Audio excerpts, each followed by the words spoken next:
Fala, mestre, tudo tranquilo? Nessa aula conversaremos mais um pouquinho sobre espelhos planos. E aí a gente vai começar pela temida translação do espelho plano. Mas não tem motivo nenhum, mestre, para temer a translação do espelho plano. Fica ligado aí que vai ficar bem física fácil. Presta atenção aqui, ó. Eu tenho uma pessoa, olha que bonitinho, o boneco palito, a 2 metros desse espelho.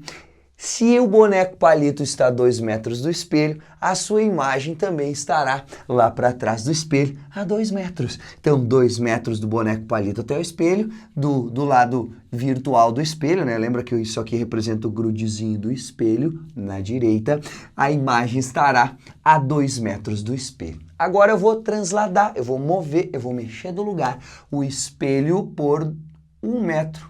Mexi esse espelho para a direita 1 metro. Se eu mexer o espelho para a direita 1 metro, significa que a nova distância entre pessoa e o espelho agora é 3 metros. Claro, né, professor? Se o espelho andou 1 metro, é claro que se a pessoa ficou parada, agora ela tem uma distância maior, 1 metro do espelho. Então é 3 metros. Perfeito, mestre, é isso aí. Então agora a pessoa está 3 metros do espelho. A sua imagem estará a quantos metros do espelho?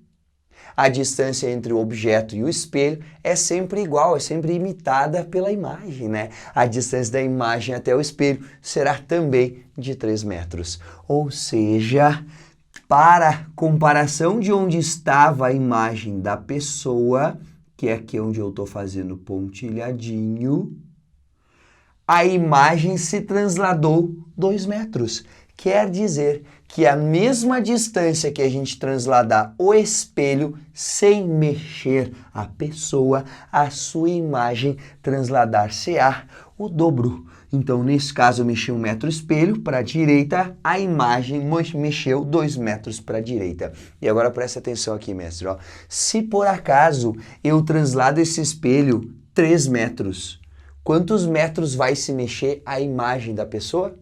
O dobro de novo. Então, se o espelho mexe 3 metros, a imagem mexerá 6 metros, que é o dobro. Agora, imaginem que eu mexo esse espelho com uma velocidade igual a 3 metros por segundo, que nada mais é que mexer o espelho para a direita 3 metros a cada segundo.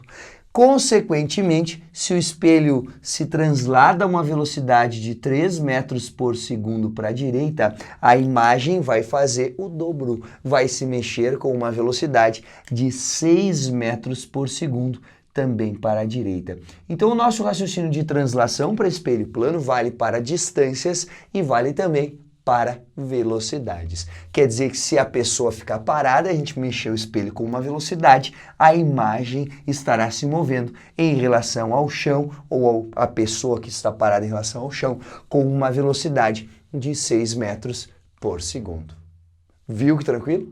Agora vamos conversar sobre a rotação do espelho plano. Professor, isso aí sim eu tenho muito medo. Calma, mestre. Rotacionar o espelho plano também é muito simples. Presta bem atenção aqui. Eu imagino numa situação em que tem o plano do espelho, lembra? Esse é o grudezinho. Aí um raio de luz, esse laranja incide, esse é o raio incidente, e reflete simetricamente em relação à reta normal. Ou seja, o ângulo de incidência é sempre igual ao ângulo de reflexão. Agora eu vou rotacionar esse espelho bem aqui no ponto de incidência, ó. Bem aqui onde tem a normal, raio incidente, raio refletido, eu rotaciono ele, um ângulo que eu vou chamar de alfa.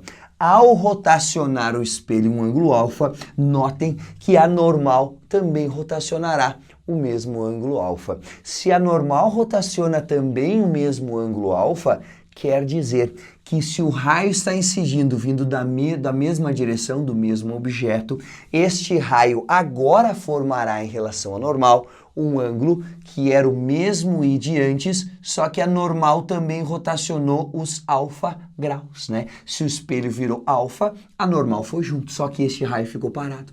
Consequentemente, a normal girando alfa em relação à posição que ela estava antes, eu tenho um novo ângulo de incidência igual ao I de antes, mais o alfa que mexeu no espelho.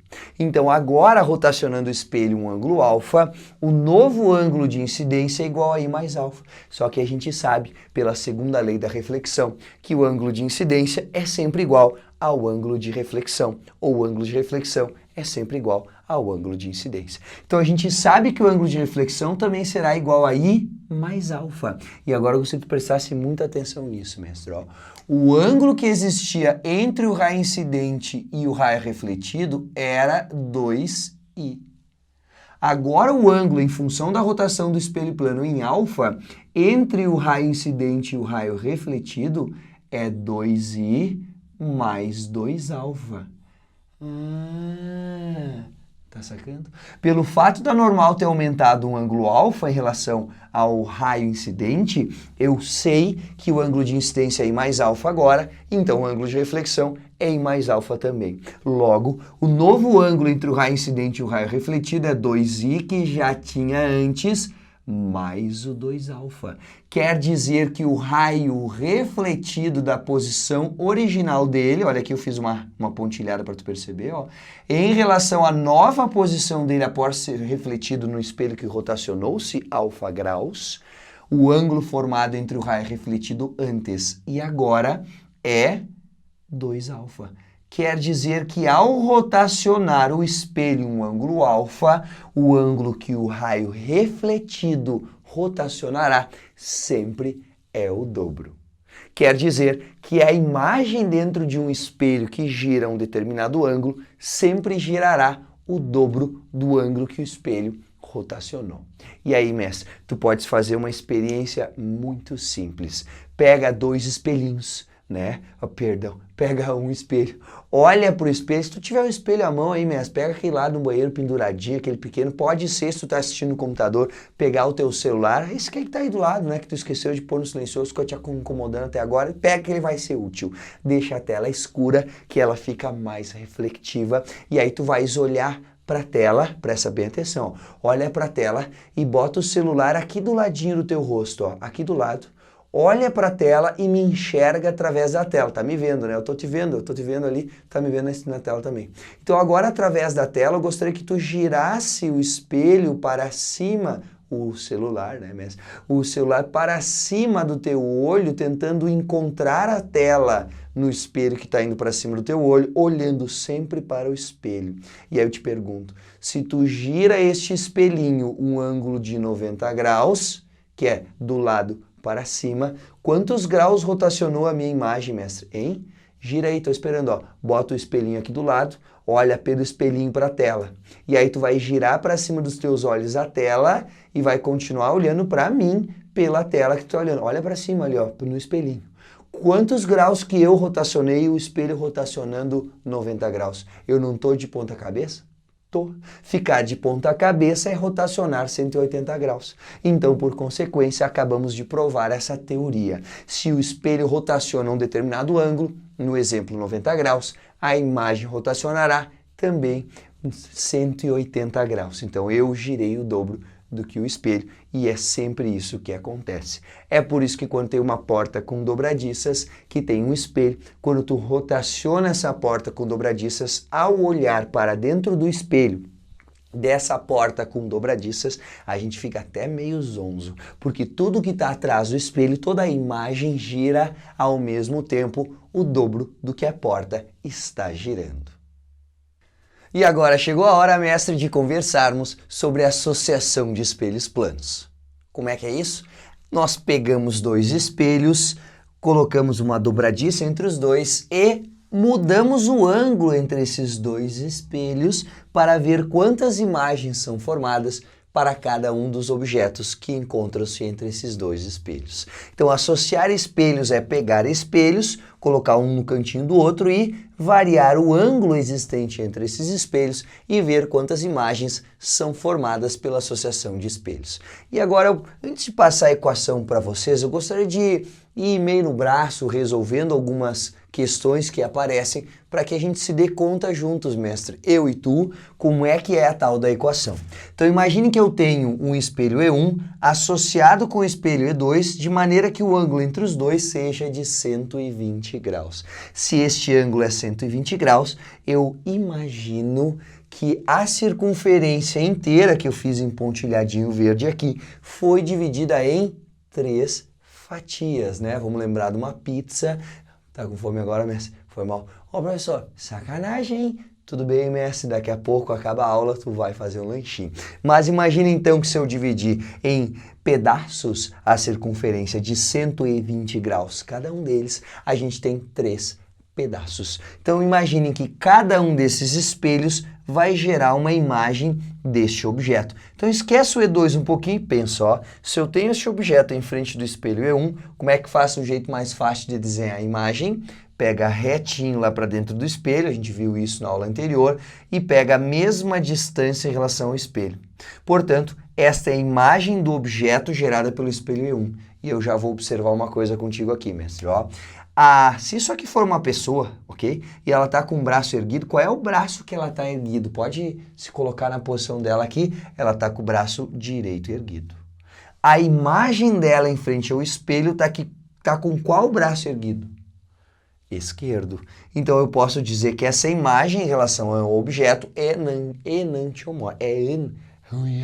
É enantiomorfa. Então eu já sei que o espelho 1 gera uma imagem do objeto da pessoa com o braço direito erguido, que é enantiomorfa, portanto está erguido o braço esquerdo da imagem no espelho E1.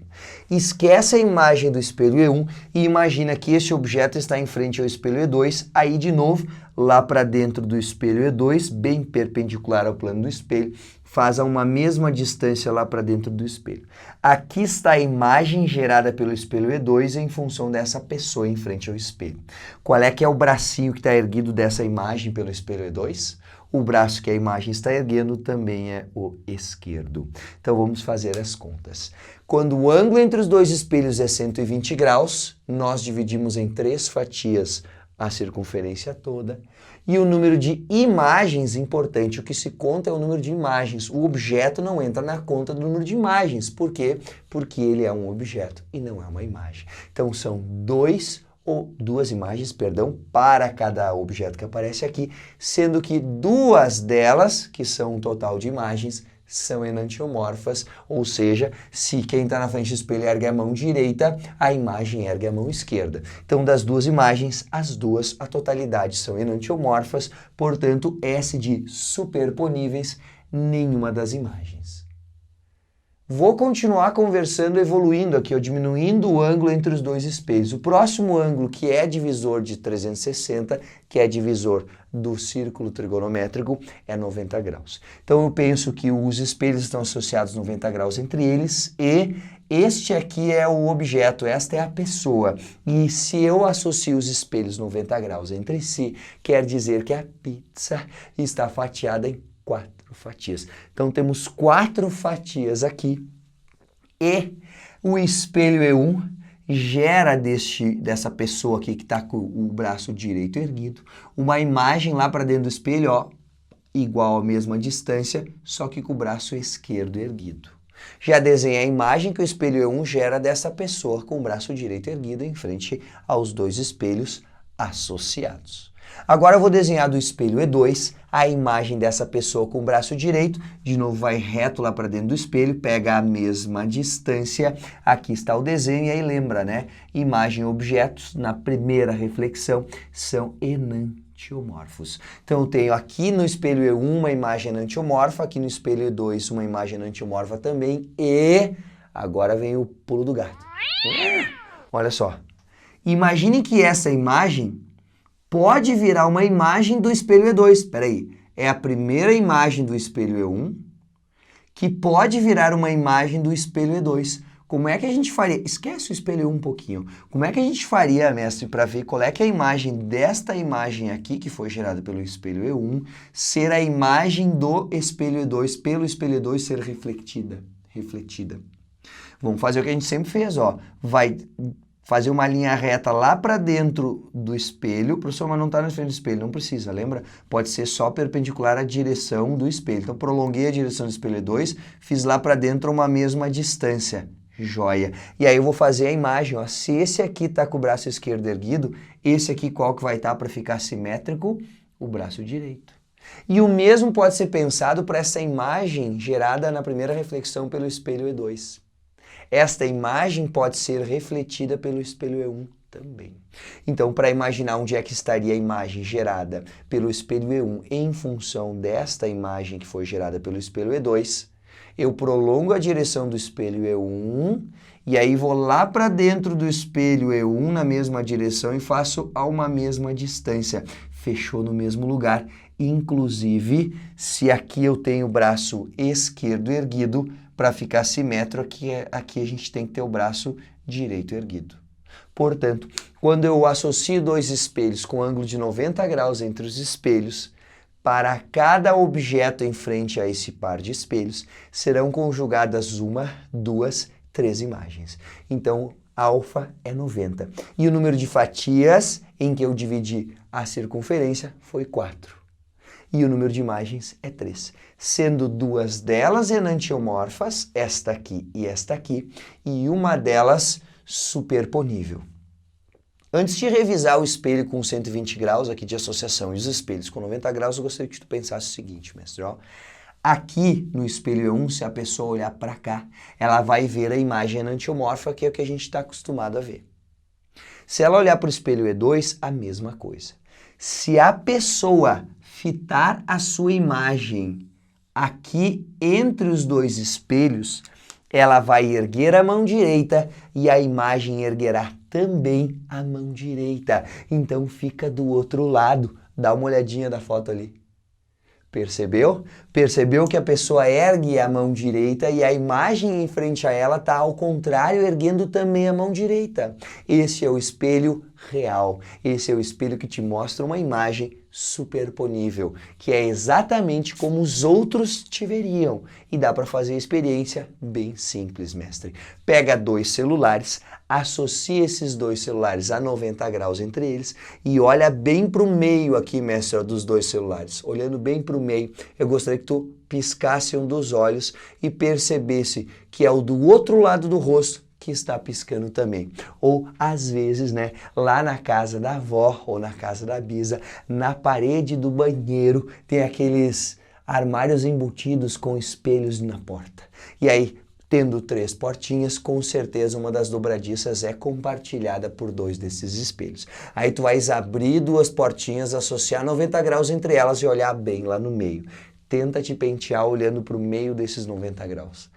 É bem difícil, porque tu faz assim com a mão e a mesma mão esquerda do outro lado vai fazer para o outro lado. Vai ficar bem esquisito. Portanto, quando associarmos 2 espelhos formando 90 graus entre si, eu tenho 3 imagens, sendo 2 enantiomorfas, nada de diferente, e uma delas superponível, ou seja, tu vai olhar para a imagem gerada pelos espelhos exatamente igual ao que tu está fazendo, como se os outros enxergassem tu fazendo.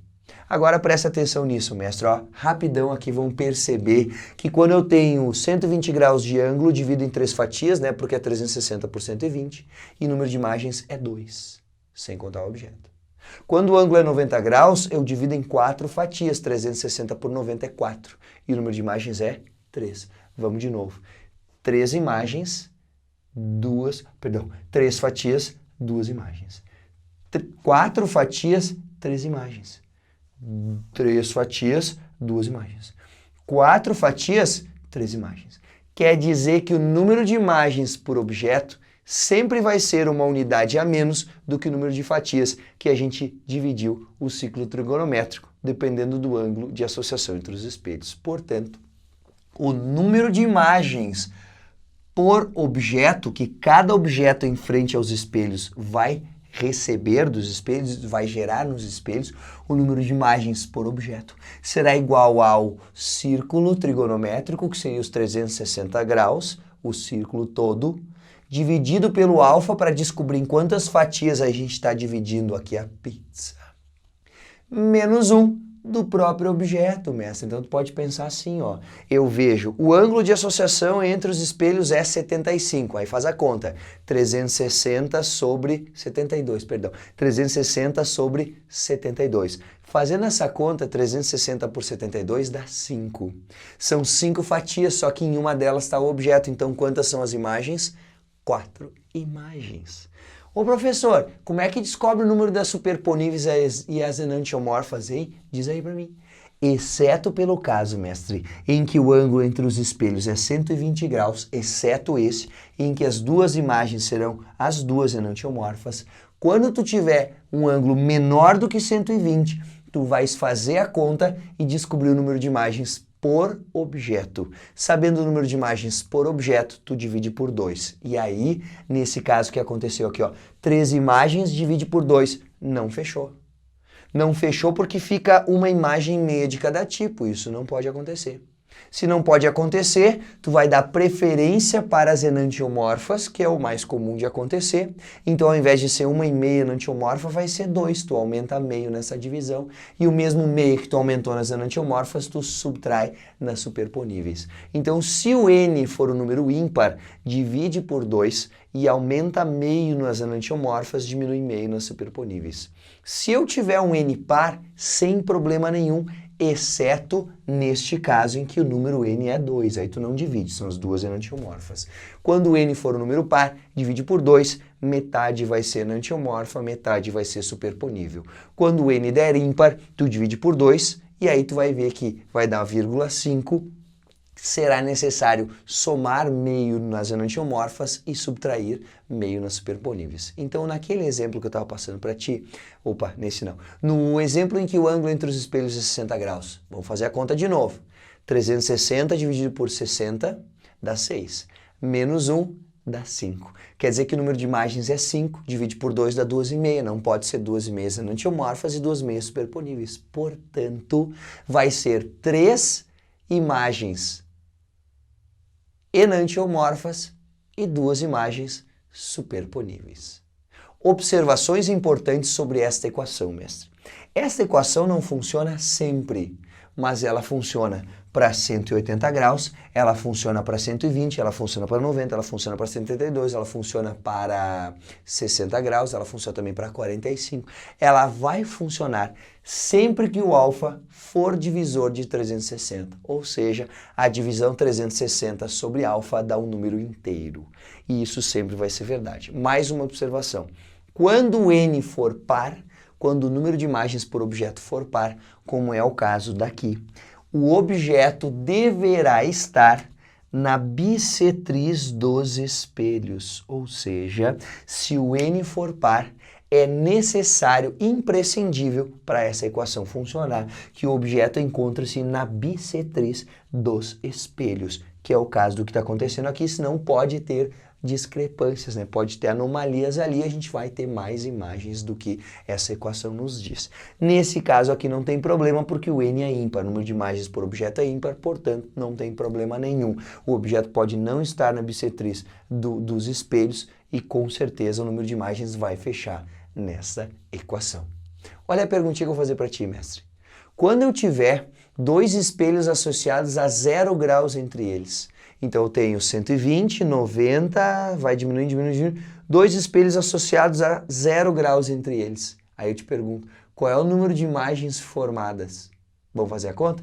360 por 0. Ô professor, divisão por 0 não existe. Não existe ou tende ao infinito. E é o que a gente observa quando um espelho está contra o outro. Quando um espelho estiver contra o outro, a imagem, o número de imagens tende a ser um infinito. Por que tende a ser um infinitamente grande número de imagens? Porque cada espelho vai formar a imagem da reflexão do outro, que gera a imagem da reflexão do outro, que gera a imagem da reflexão do outro, que gera a imagem da reflexão do outro. Por isso a gente vai ter um número praticamente infinito de imagens. Porém, de fato isso não acontece, porque a cada reflexão nos espelhos, a imagem vai perdendo intensidade. E aí depois de um tempo, ou depois de sucessivas reflexões, tu vais enxergar que fica escuro lá no fundo. Mas se não ficasse, se não houvesse perda de luminosidade, teria realmente um número infinito de imagens formadas numa associação entre 2 espelhos que formem 0 graus entre eles. E agora, mestre, para completar essa aula sobre espelhos planos, vamos conversar sobre o campo visual. E, diferente das outras aulas, ao invés de estar pronto aqui no quadro, mestre, eu quero construir contigo o campo visual de um espelho plano. Para descobrir o campo visual do espelho plano, a gente precisa saber onde o observador está. Então, tendo o observador aqui, como este olhinho laranja, olhando para o espelho, nós desenharemos a imagem deste observador atrás do espelho. Então, eu vou desenhar a imagem do observador aqui de verde, ó, atrás do espelho. A imagem do observador vai estar aqui, ó. Como é que faz para desenhar a imagem do observador? Como sempre, mestre, ó, prolonga a direção do espelho, mesmo que o observador não esteja em frente ao espelho, e aí retinho lá para dentro do espelho, a mesma distância, desenha um observador. A partir da imagem do observador, que é esta aqui, nós colocaremos duas retas que são originadas na imagem do observador e vão passar por cada uma das quinas do espelho. Então, eu vou pegar a régua aqui, mestre, e tu me acompanha. Vou pegar do observador aqui, vamos lá, aqui do observador até o cantinho do espelho, vou traçar uma linha reta passando do espelho e depois no outro cantinho do espelho. Então, tá aqui, ó, no outro cantinho do espelho eu desenho outra reta que passa bem no cantinho do espelho. E toda a região compreendida entre essas duas retas após o espelho, mestre, é o que a gente chama de campo visual desse espelho plano. O que significa isso, mestre? É uma boa, né, professor? Tu dizer para nós. Quer dizer, mestre, que este observador enxergará através do espelho, através da reflexão nesse espelho plano, os pontos C, D e E. Este observador não verá os pontos A e B, pois os pontos A e B não estão no campo visual deste observador. Inclusive, o próprio observador, mestre, não pode se ver-se através desse espelho C. Por quê? Porque ele não está no próprio campo visual deste espelho plano. A pergunta vai ser a seguinte para ti, mestre, ó. Quais pontos dos seguintes A, B, C, D e E podem ser vistos através do espelho por este observador? E aí tu vais ter que desenhar deste observador qual é o campo visual. Lembrando-se sempre, as imagens dos pontos poderiam ter sido desenhadas, porém não é necessário. Se esses pontos estiverem no campo visual deste observador, com certeza este observador poderá ver os pontos. E se a pergunta, mestre, for a seguinte, ó, quais desses pontos são capazes de ver o observador através do espelho? Boa pergunta, né, professor? Se ele inverter a pergunta, mestre, olha só, tu pensa, se os pontos C, D e E são os únicos que estão no campo visual deste observador, então é destes mesmos pontos, C, D e E, que o observador estaria no campo visual. Ou seja, se a gente pensar no princípio da reversibilidade dos raios luminosos, se este observador laranja enxerga os pontos C, D e E, com certeza, se os pontos C, D e E fossem observadores, eles veriam este observador laranja.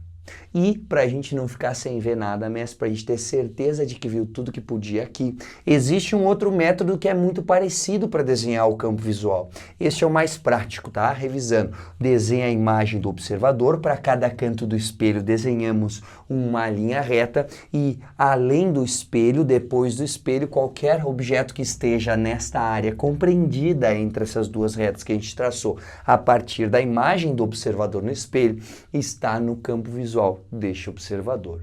Agora, usando este mesmo desenho, eu vou te mostrar o próximo método. Vou pegar a régua aqui de novo, minha réguinha, pequena régua, e eu vou desenhar um raio de luz que sai do olho do observador e incide no cantinho do espelho aqui também. E eu gostaria, mestre, que tu pensasse o seguinte, ó, faz o raio do olho do observador até o cantinho do espelho, imagina este raio refletido, claro, o ângulo de incidência igual ao ângulo de reflexão, e aí em consequência vai ter a mesma reta que a gente fez antes, originada na imagem do observador. E para o outro canto do espelho a mesma coisa, mestre, ó, vou pegar aqui a régua, vou colocar do observador até aquele cantinho do espelho, e aí se nesse ponto eu desenhar a reta normal mais uma vez, com certeza, ângulo de incidência igual a ângulo de reflexão, então os raios refletidos em cada um dos cantos do espelho compreendem o campo visual deste observador para este espelho.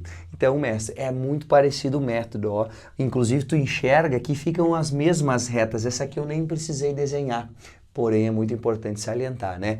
Qualquer ponto compreendido entre os raios que tu fez vindo do olho do observador até o espelho, eles não estarão no campo visual, e sim só se eles estiverem entre os raios refletidos em cada um dos cantos do espelho. E agora, mestre, para ficar completo mesmo, a gente precisa ver o desenho do campo visual e quais pontos serão vistos quando houver um obstáculo. Então, eu vou colocar aqui um anteparo, um obstáculo. Aqui, mestre, ó, vou escrever aqui, ó, anteparo. Campo visual com anteparo. Um obstáculo que pode impedir a visualização de algum dos pontos, mesmo que tenha um espelho, aumentando o campo visual deste observador. E o método para resolver esse caso é bem parecido, mestre, com o método anterior. A gente vai desenhar primeiro o campo visual desse observador aqui e depois analisar o que acontece em função da existência desse anteparo. Então vamos lá fazer a mesma coisa que a gente fez antes. Vou desenhar o campo visual. Como é que faz? Prolonga a direção do espelho, desenha a imagem do observador lá dentro do espelho, estaria aqui a imagem do observador, deixei marcadinha aqui para saber bem certinho onde é que é o lugar. Aqui está a imagem do observador e, depois disso, uma reta para cada canto do espelho. Então vamos lá, vou pegar a imagem do observador, vou pegar o cantinho do espelho aqui e vou desenhar uma reta que sai da imagem do olho do observador, da imagem do observador, até esse canto do espelho. Desenhada essa reta.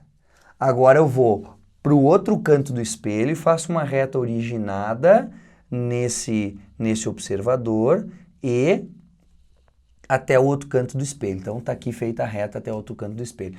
Percebam, tá, mestre? Perceba aqui, mestre, ó, que os pontos que seriam vistos pelo observador através desse espelho seriam os pontos B, C, D e E. A partir da existência deste anteparo, existem pontos que não serão mais vistos pelo observador. Presta bem atenção aqui, mestre. Ó. Tem como a imagem do observador enxergar o ponto C?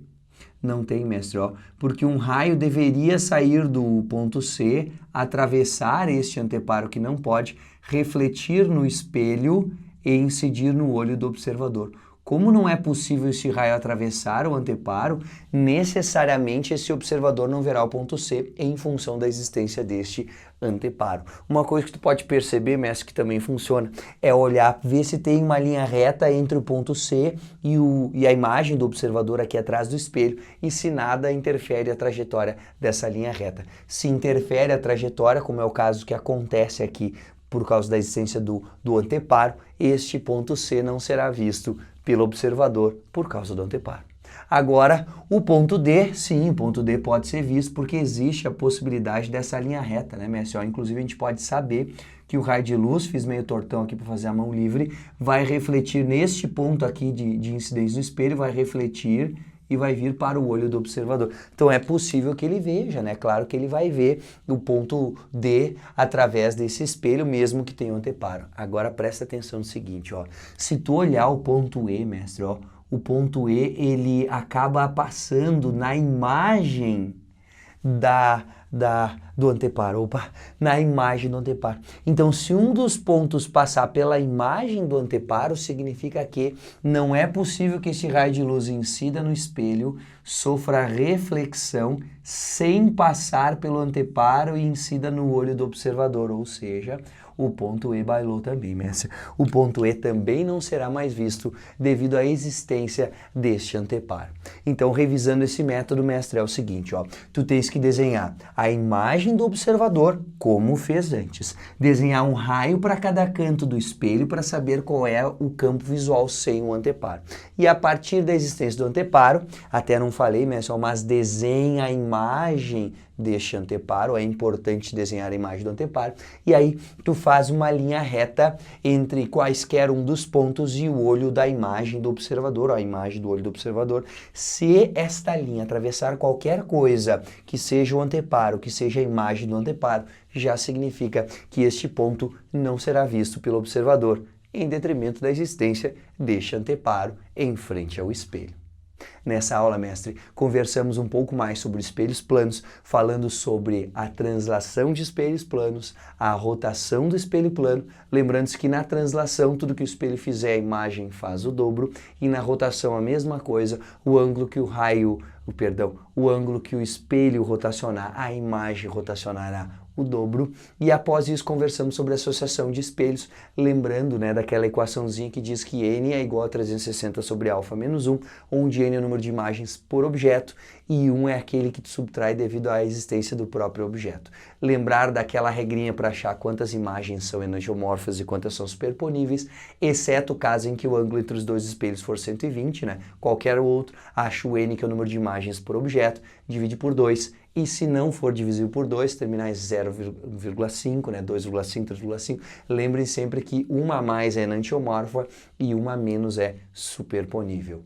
E aí, depois de falarmos sobre a associação de espelhos, a gente conversou sobre o campo visual do espelho plano e o campo visual com o obstáculo. Se ficou alguma dúvida, mestre, tu pode revisar a aula, pode olhar mais uma vez e faça os testes, tira as dúvidas aqui embaixo e eu tô te esperando na próxima aula.